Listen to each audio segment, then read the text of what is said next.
So students, in our previous class, we have started the topic functions of central bank, and we have completed up to the 6 main functions. We have started the last function of central bank, that is controller of money supply, right? We were discussing this function, controller of money supply. We have discussed that central bank, by using its monetary policy, controls the money supply in economy in order to control the situation of inflation and deflation. Both inflation and deflation are harmful for us, so the central bank plays an important role for controlling these both situations. Then we have discussed that there are basically two measures to control the money supply: qualitative and quantitative. Qualitative are applicable on entire banking system, whereas मैंने उल्टा बोल दिया. Quantitative are applicable on entire banking system, whereas qualitative are applicable only on selected banks. ये मैंने आपको already बता दिया था. Repo rate, bank rate and reverse repo rate हमने कर लिए थे. ओपन मार्केट ऑपरेशन चल रहा था, कंप्लीट नहीं हुआ था.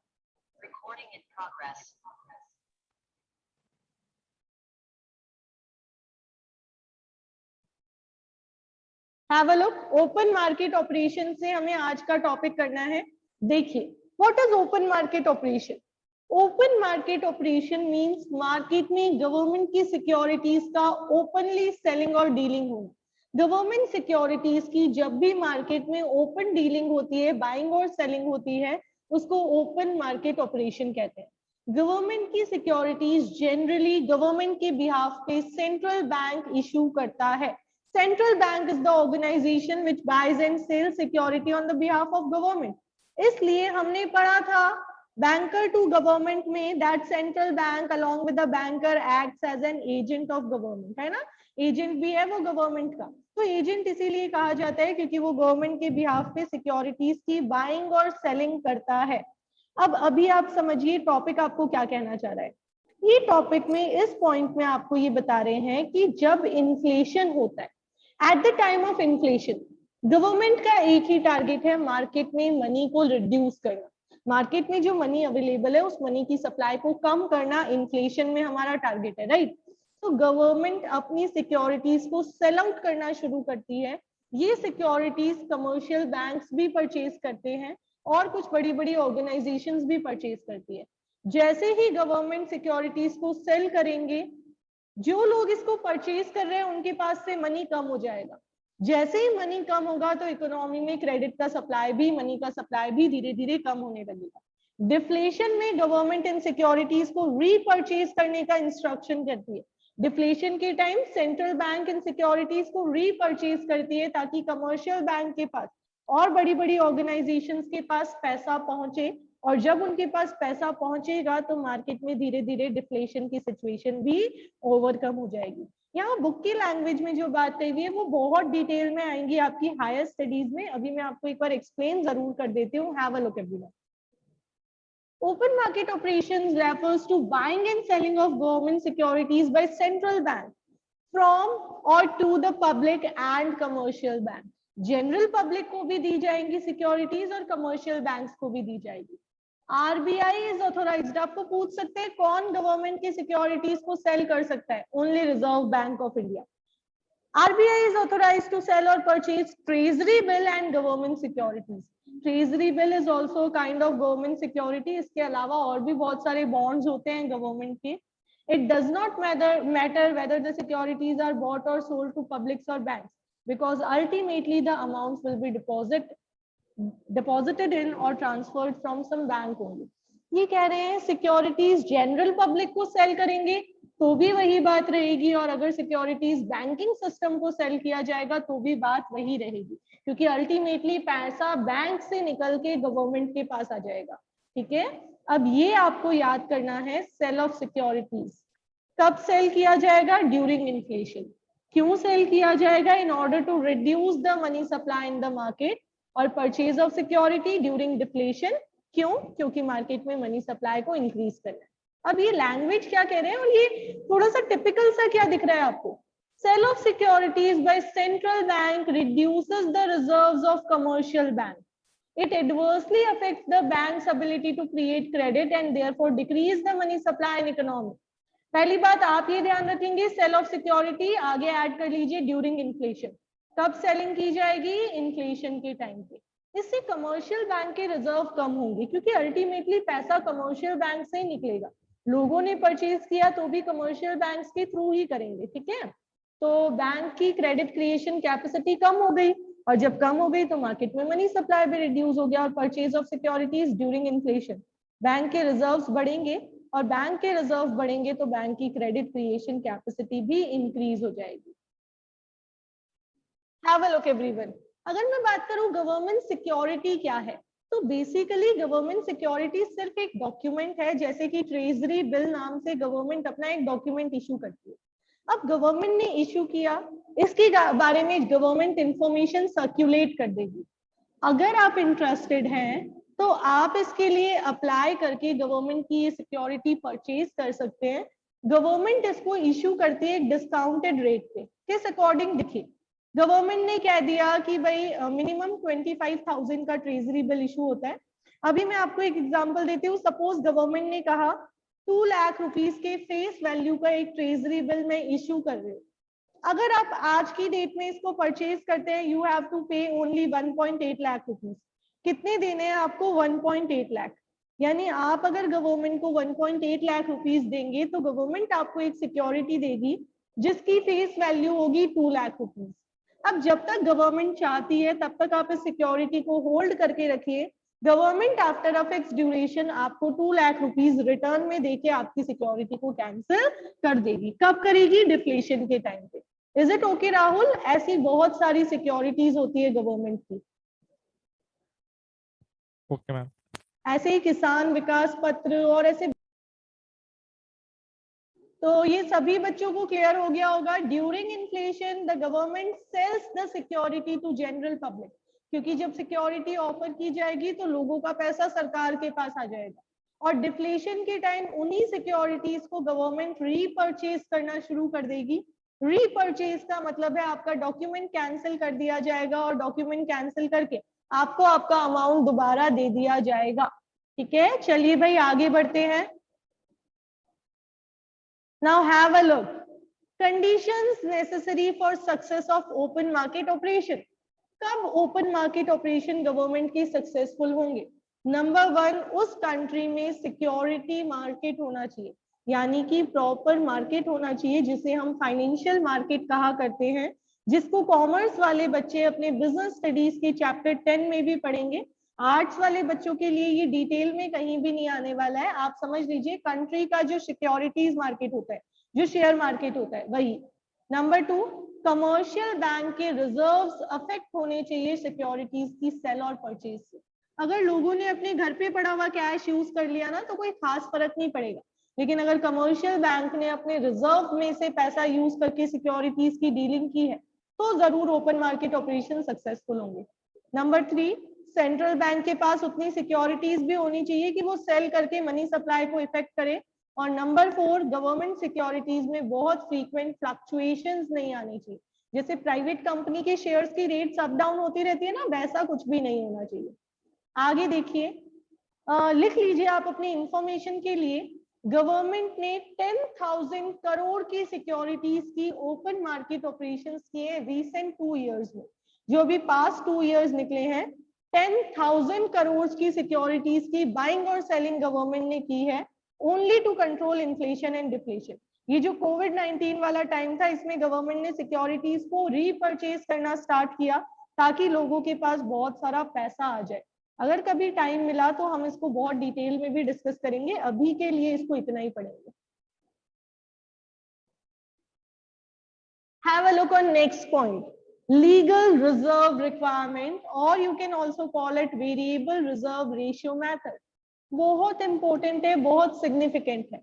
कुछ लीगल रिजर्व्स होते हैं जो कमर्शियल बैंक के लिए कंपल्सरी होते हैं मेंटेन करने, जैसे कि सीआरआर हमने पढ़ा है कमर्शियल बैंक की क्रेडिट क्रिएशन प्रोसेस वाले टाइम। ऐसे टोटल 3 रिजर्व्स है, सीआरआर, एसएलआर एंड एलआरआर। ये कुछ रिजर्व्स हैं जो कंपल्सरी है कमर्शियल बैंक के लिए मेंटेन करना। सीआरआर का नाम है कैश रिजर्व रेशियो। ये कैश के फॉर्म में कमर्शियल बैंक को हर वक्त सेंट्रल बैंक के पास रखवाना पड़ता है। What is CRR? It is the minimum percentage of net demand and time liabilities which are to be kept by commercial banks with the central bank.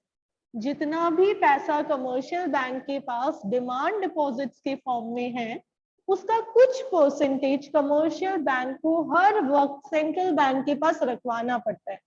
क्यों? इस proof में कि अगर कभी भी जनरल पब्लिक अपना पैसा विड्रॉ करवाने आएंगे तो हमारे पास उनको देने के लिए पैसा अवेलेबल होगा। ठीक है, तो CRR is that minimum percentage of net demand deposit which is to be kept by central bank. Currently CRR चल रहा है 4%। लिख लीजिए बेटा, पूछ सकते हैं आपसे, करंट CRR की रेट चल रही है 4%, यानी आज की डेट में हर कमर्शियल बैंक को अपने पास टोटल जितने भी डिमांड डिपॉजिट्स आए हैं उसका 4% हर वक्त अपने पास रखना पड़ता है। अब ये देखिए क्या कह रहे हैं, a change in CRR affects the ability of commercial bank to create credit. For instance, an increase in CRR reduces the excess reserve of commercial bank and limits the credit creating power. आप तो side में लिख लीजिए, ये explanation बिल्कुल sufficient नहीं है। I repeat, the explanation is not sufficient. आपको मेंशन करना पड़ेगा CRR को इंक्रीज कर दिया जाएगा इन्फ्लेशन के टाइम पे। इन्फ्लेशन के टाइम पे CRR इंक्रीज किया जाएगा। क्यों किया जाएगा समझ लीजिए, पहले तो लिख लो, during inflation CRR will be increase. क्यों इंक्रीज करेंगे? क्योंकि जब CRR इंक्रीज होगा तो कमर्शियल बैंक का क्रेडिट क्रिएशन पावर कम हो जाएगी, उनको रिजर्व ज्यादा रखना है, इट मींस वो लोन कम दे सकेंगे। जिन बच्चों ने क्रेडिट क्रिएशन प्रोसेस समझा है उनको क्लियर होगा। अगर मैं कहूँ कमर्शियल बैंक के पास टोटल डिपॉजिट्स है ₹1 लाख के और CRR है 10%, इट मींस कमर्शियल बैंक को साइड में रखना है केवल और केवल 10,000 और बचा हुआ 90,000 कमर्शियल बैंक मार्केट में लोन के फॉर्म में दे सकती है। लेकिन अगर CRR 20% होगा तो कमर्शियल बैंक को साइड में रखना पड़ेगा 20,000 और वो लोन दे पाएगी केवल और केवल 80,000। यही अगर मैं बात करूं CRR है 30%, तो 1 लाख का 30,000 तो कमर्शियल बैंक को साइड में रखना पड़ेगा और वो लोन दे पाएगी केवल और केवल 70,000 का। इट मींस CRR की वैल्यू जितनी ज्यादा, कमर्शियल बैंक का क्रेडिट क्रिएशन कैपेसिटी उतनी कम। तो जब इन्फ्लेशन चल रहा है CRR की रेट बढ़ा दी जाएगी और जब डिफ्लेशन चल रहा है तो CRR को कम कर दिया जाएगा। हमारी कंट्री में 2019 से पहले CRR चल रहा था 5% के आसपास। कोविड-19 में CRR को रिड्यूस कर दिया गया ताकि कमर्शियल बैंक की क्रेडिट क्रिएशन कैपेसिटी इंक्रीज हो जाए। अगर मैं बात करूं CRR को 10% से डिक्रीज करके 4% कर दिया जाए तो कमर्शियल बैंक को अपने पास रखने हैं केवल 4,000 और वो बचा हुआ 96,000 मार्केट में लोन के फॉर्म में दे सकती है। तो CRR को कम किया जाएगा ड्यूरिंग डिफ्लेशन और इंक्रीज किया जाएगा during inflation. Anyone, any questions? कोई डाउट रह गया हो किसी के माइंड में? बताइए। नो? सबको समझ आया? इन्फ्लेशन में yes Piyush? Ma'am it means they are inversely proportional, मतलब बिल्कुल, जितना ज्यादा बिल्कुल, CRR होगा उतना कम क्रेडिट क्रेडिट होगा। बिल्कुल, they are inversely related. Okay, चलिए इस पे बहुत मेहनत करनी पड़ेगी बेटा, आपको ये क्वेश्चन अच्छे से कर लेना, ये आएगा। मैं एक बार लैंग्वेज फॉर्म में बोल के कुछ चीजें बता देती हूँ, ऑल्दो ये चैप्टर आपको ऑब्जेक्टिव के लिए प्रिपेयर करना है, but still CRR reduces the credit creation capacity of commercial bank. CRR will be increased during inflation so as to restrict the credit creation power of commercial bank.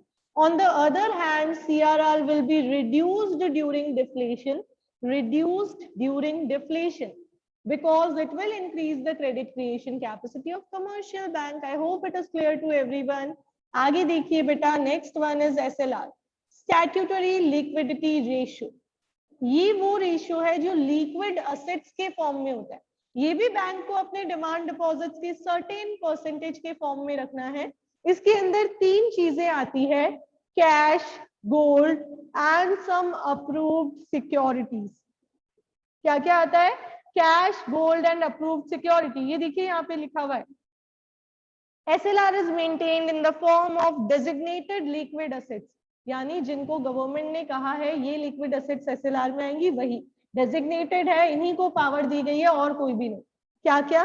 Access reserve यानी cash reserve जो भी है आपका access में, unencumbered यानी approved, approved word के लिए use हुआ है ये, अप्रूव्ड सिक्योरिटीज जो गवर्नमेंट की है, और जितने भी करंट अकाउंट बैलेंसेस है अदर बैंक की।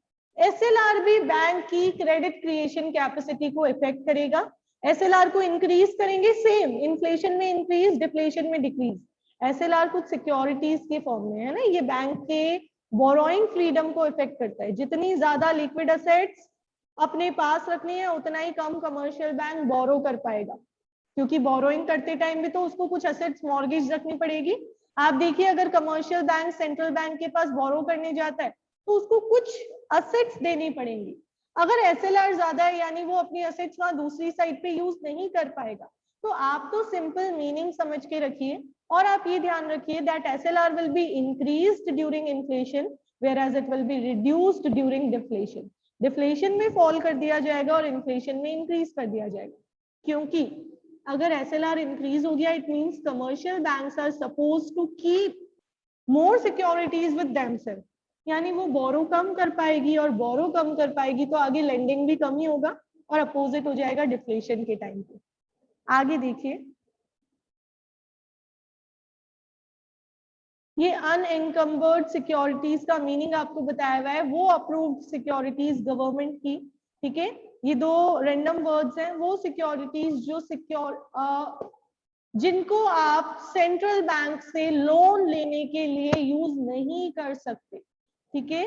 और कुछ अप्रूव्ड सिक्योरिटीज ऐसी है जिनका रीपेमेंट गवर्नमेंट की तरफ से ग्रांट अप्रूव्ड होता है, गारंटेड है कि ये सिक्योरिटीज आप रीपेमेंट के लिए यूज कर सकते हो। यानी अगर आप लोन के टाइम पे कैश रीपे नहीं कर सकते तो ऐसे कुछ सिक्योरिटीज रीपे कर सकते हो, क्योंकि लोन लेते टाइम आपने इन सिक्योरिटीज को मॉर्गेज नहीं रखा है। आगे देखिए, last main point but not the least, क्योंकि इसके अलावा भी कुछ छोटे छोटे पॉइंट्स और है। मार्जिन रिक्वायरमेंट ना, what is margin? Margin is basically the difference between amount of loan sanctioned by any bank and the value of asset which is kept as a security by the borrower. Borrower bank के पास जो security लेके जाता है उस security की market value, और bank जो loan sanction करता है उस लोन की वैल्यू, इन दोनों के बीच का जो डिफरेंस होता है इसे मार्जिन कहा जाता है। क्या कहा जाता है? इसको मार्जिन कहा जाता है।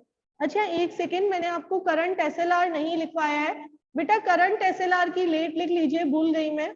इट इज 18%, 18% SLR, यानी कमर्शियल बैंक के पास जितने भी डिपॉजिट्स हैं उसको हर वक्त उसका 18% असेट्स के फॉर्म में अपने पास रखना कंपल्सरी होता है, ठीक है। अब आ जाइए दोबारा से मार्जिन रिक्वायरमेंट पे। तो मार्जिन का मीनिंग रीड कीजिए, it is the difference between amount of loan, आगे आप लिख सकते हैं sanctioned by a bank, and the market value of security offered by borrower against the loan. If I am going to a bank with the papers of my property that are of value 26 lakh, मैं बात करती हूँ 26 लाख की value के assets हैं मेरे पास, property के papers है, क्या लगता है बैंक मुझे 26 लाख का लोन दे देगी क्या? Definitely no. अगर बैंक ऐसा करती है और मैं बैंक को रीपे नहीं करती तो बैंक तो लॉस में चली जाएगी। तो बैंक हमेशा इस असेट की वैल्यू का कुछ परसेंट साइड में रख लेती है और फिर मुझे लोन सेंक्शन करके देगी। तो जितना लोन सेंक्शन करके देगी उसमें और इस वैल्यू में जो डिफरेंस है वही डिफरेंस मार्जिन होता है। 10%, 20%, 40% ऐसे अलग अलग मार्जिन रखे जाते हैं। अब अगर सेंट्रल बैंक मार्जिन को इंक्रीज कर देता है तो मार्केट में पैसा कम जाएगा, और अगर मार्जिन को रिड्यूस कर दिया जाता है तो मार्केट में पैसा ज्यादा जाएगा। क्या लगता है आपको कोविड-19 के टाइम मार्जिन इंक्रीज किया होगा या रिड्यूस किया होगा? Anyone?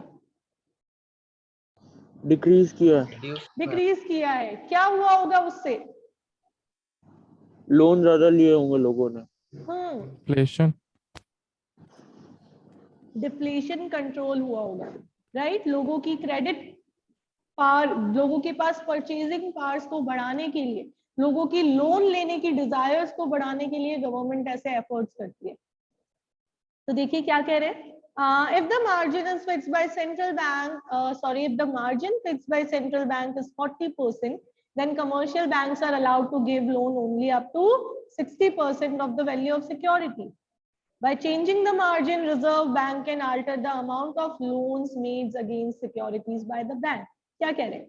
An increase in margin reduces the borrowing capacity and money supply. I hope it is clear to everyone.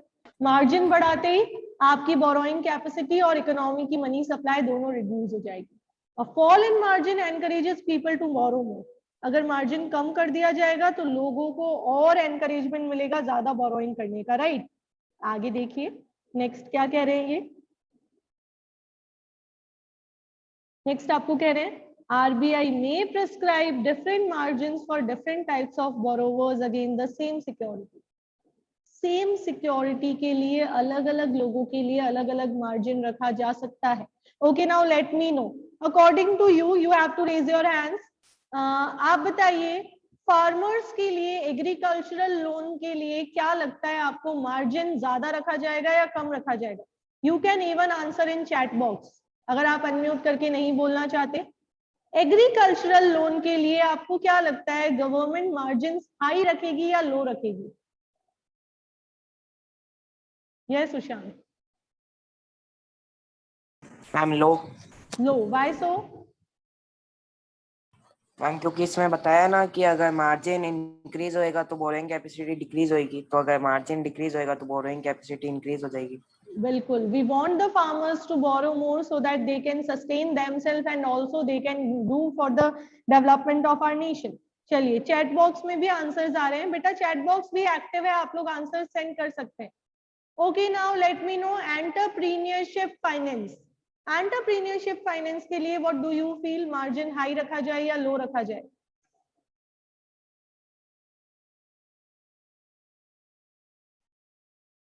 Anyone?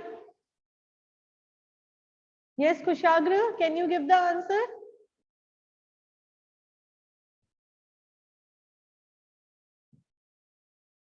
No? Okay, I have got the answer in chat box. Entrepreneur loans के लिए it will be low. Why? Again, because government want more and more entrepreneurs in the nation. But अगर existing business organizations है, बहुत well developed है, वो loan लेने जाएगी तो margins high रखे जाएंगे.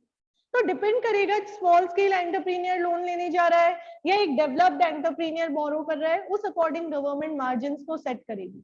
ठीक है, आगे देखिए. अगर मैं बात करूं लग्जरियस इंपोर्ट्स के लिए कोई बोरोइंग कर रहा है तो मार्जिन्स बहुत हाई रखे जाएंगे.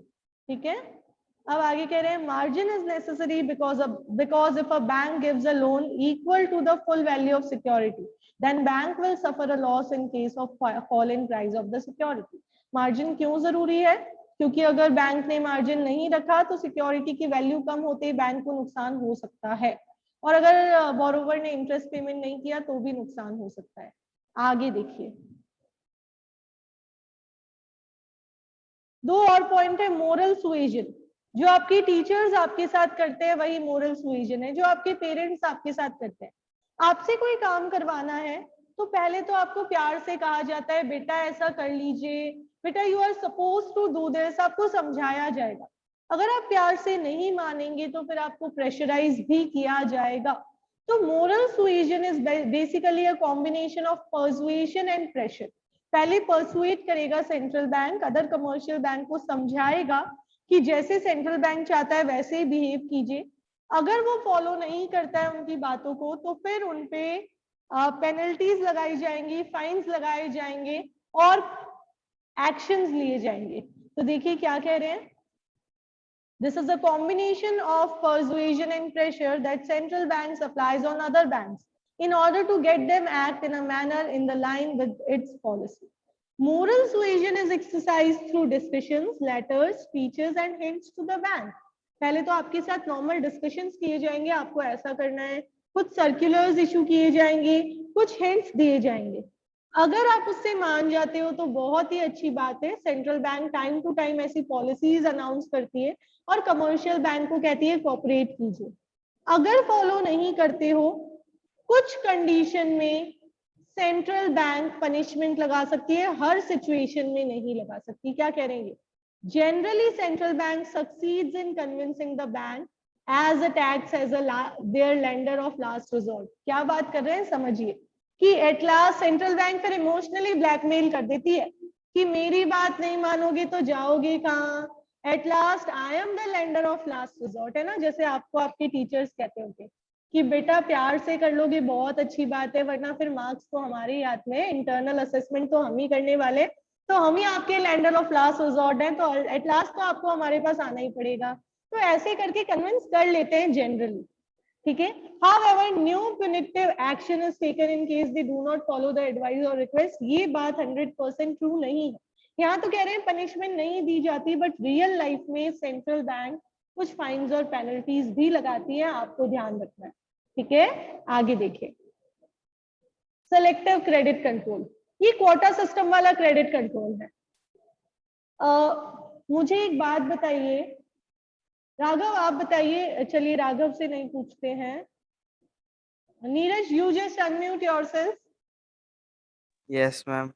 घर पे आपको कौन कंट्रोल करता है बेटा, आपसे बड़ा कौन आपको कंट्रोल करता है? पेरेंट्स। पेरेंट्स। तो जो काम वो चाहते हैं आप कम करें, उसके लिए मिनिमम टाइम लिमिट सेट की जाती है या मैक्सिमम? Minimum ma'am. मिनिमम। वापस सोचो, मैं चाहती हूँ आप कम मोबाइल चलाओ, तो मिनिमम सेट करूंगी कि कम से कम 10 मिनट चला लेना, या मैक्सिमम कि एक दिन में हाईएस्ट 1 आवर चलाना है? Maximum ma'am. मैक्सिमम। मम्मी चाहती है हम कोई काम ना करें या पेरेंट्स चाहते हैं हम कोई काम ना करें, तो वो हमारे लिए क्या करेंगे? Maximum limit. राघव भैया ऐसा करते हैं क्या? हाईएस्ट इतनी देर ही फोन चलाएगा, तो इससे ज्यादा नहीं चलाना है। Yes ma'am. बस उनकी चलती नहीं है हम पे, राइट? Yes ma'am. हाँ, तो मैक्सिमम लिमिट सेट की जाती है। अच्छा, मैं चाहती हूँ आप बहुत पढ़ाई करें, तो बताइए देवांशी, मिनिमम लिमिट सेट करूं या मैक्सिमम? Ma'am maximum. मैक्सिमम कि हाईएस्ट 8 घंटे पढ़ना है, या मिनिमम कम से कम 4 घंटे तो पढ़ना ही है? मिनिमम। हाँ। मिनिमम। जो काम हम चाहते हैं कि ज्यादा हो, उसके लिए हम मिनिमम लिमिट सेट कर देंगे कि कम से कम इतना तो होना ही चाहिए। जैसे गवर्नमेंट चाहती है एग्रीकल्चरल क्रेडिट ज्यादा जाए, तो वो कमर्शियल बैंक्स के लिए मिनिमम लिमिट सेट कर देगी, मिनिमम 40% क्रेडिट आपको फार्मर्स को देना है। ये थोड़ा सा रिवर्स है, आप प्रैक्टिकल होके सोचना। मम्मी चाहती है आप ज्यादा पढ़ाई करो, तो मिनिमम टाइम सेट कर दिया जाएगा, कम से कम 4 आवर्स पढ़ना है, उससे पहले तो उठना ही नहीं है। और जो काम चाहते हैं कम हो, उसके लिए मैक्सिमम। मैं चाहती हूँ कार लोन कम जाए क्योंकि लग्जरियस सेक्टर है, तो मैं मैक्सिमम लिमिट सेट कर दूंगी, हाईएस्ट इतना ही लोन दे सकते हो, इससे ज्यादा नहीं। तो ऐसा ही सेलेक्टिव क्रेडिट कंट्रोल है, जिसका दूसरा नाम क्रेडिट राशनिंग भी है। लिख लीजिए क्रेडिट राशनिंग। पॉजिटिव और नेगेटिव मैनर में गवर्नमेंट प्रायोरिटी सेक्टर में तो पॉजिटिवली राशनिंग करती है कि मिनिमम इतना क्रेडिट देना है, और जो प्रायोरिटी सेक्टर्स नहीं है वहां रेस्ट्रिक्ट करने के लिए क्रेडिट के फ्लो को गवर्नमेंट नेगेटिव अप्रोच यूज करती है कि हार्ड टू हार्ड इतना क्रेडिट दे सकते हो, इससे ज्यादा क्रेडिट देने की परमिशन नहीं है। बस फिर कुछ क्वालिटेटिव और क्वांटिटेटिव का डिफरेंस दिया हुआ है, चैप्टर कंप्लीट हो गया है। सेंट्रल बैंक कमर्शियल बैंक में डिफरेंस है।